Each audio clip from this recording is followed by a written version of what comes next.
I have a trivia question for you. What does Winston Churchill, Audrey Hepburn, and the miners of Belle Island all have in common?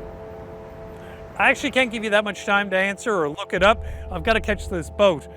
But the answer is they all had their picture taken by world famous Canadian photographer Yousuf Karsh.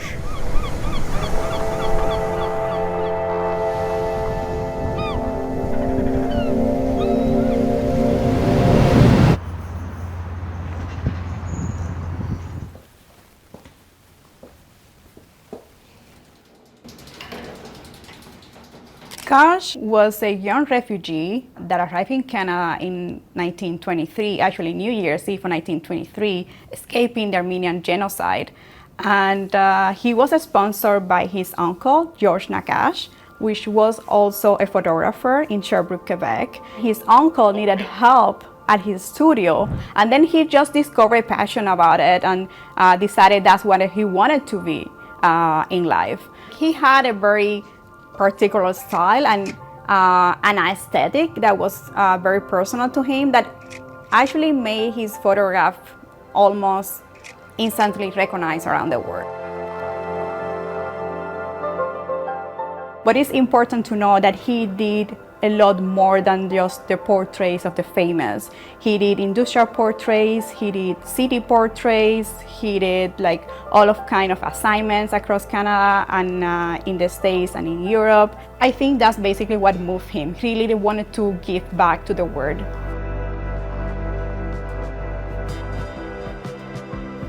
During his illustrious career, Yousuf Karsh recorded over 370,000 negatives.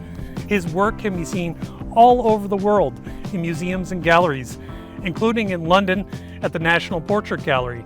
You can also see his work here at the Belle Island Museum.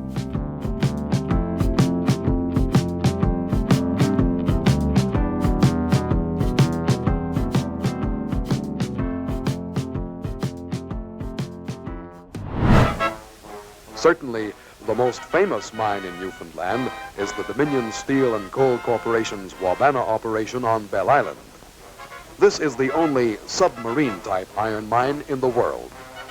Over 2,000 men work here up to 3 miles from shore and 1,350 feet below the ships that pass overhead. The mines closed in 1966. People moved away in droves. The Belle Island of 2024 is built out of resilience. I taught school here for 33 years. Wow. We raised our children here. We've been here our entire life. So Belle Island is home. But my grandfathers and my father and my uncles worked in the mine. And my husband's father and his grandfathers and his uncles worked in the mine. Mining is in our blood, and we've been here our entire lives.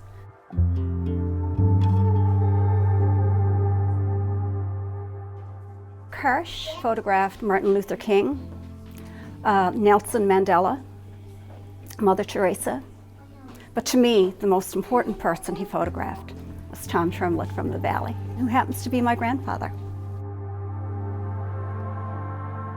The miners are a family, and they have to take care of each other. You know, it's dangerous work. When you're underground, if that hole wasn't drilled properly, then the people packing the iron ore, they were in danger. If it wasn't packed properly, the blasters and then the scalers, you know, it was a snowball effect. Everybody had to do their job properly. So everybody had to watch out for each other and make sure the next person was going to be safe. Mm-hmm. You know, there was an accountability for that, right? When you look at these photographs, mining was hard work.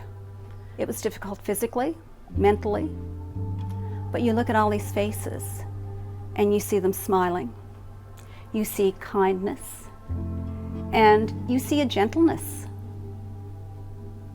And I don't know how they did that. You know, how did they work so hard and come out of the mine with a smile and still have that gentle quality about them, you know? Because that's what I think about when I think about my grandfather, his gentleness. I don't know if he raised his voice in my life, you know? I don't know if my father would say the same thing, but hey.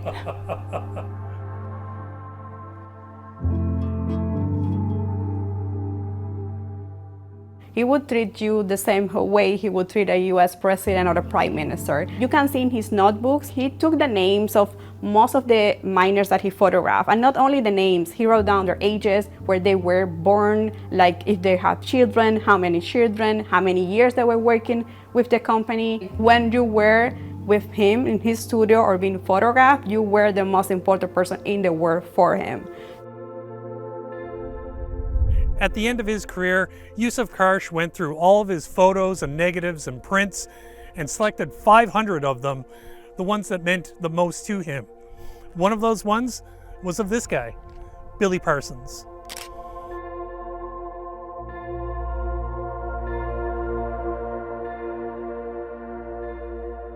Our mining song is called Wabana, You're a Corker. Wabana is the name of our town, and it's an indigenous word, and it means place where the light first shines.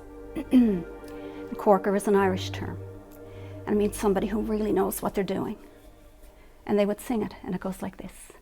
Ye men that works down in the cave, your courage must be more than brave.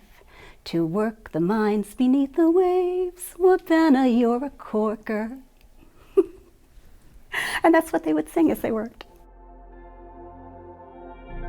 I have a love of photography, and I love, seeing photos blown up like this and all that sort of thing. Tell me how you feel when you look at a photograph like that.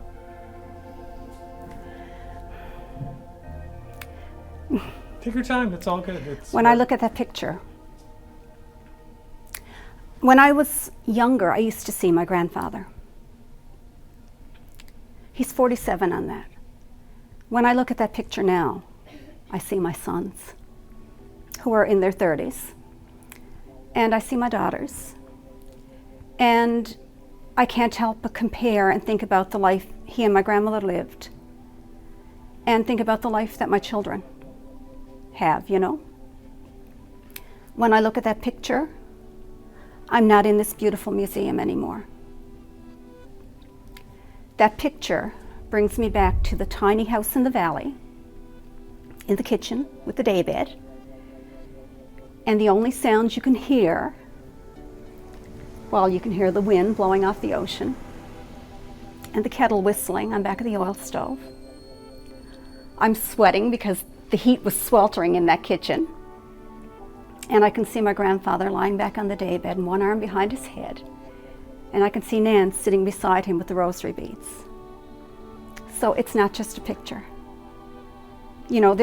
It's a conduit, and it transports me to another place and another time. And I just feel, I guess, the greatest sense of home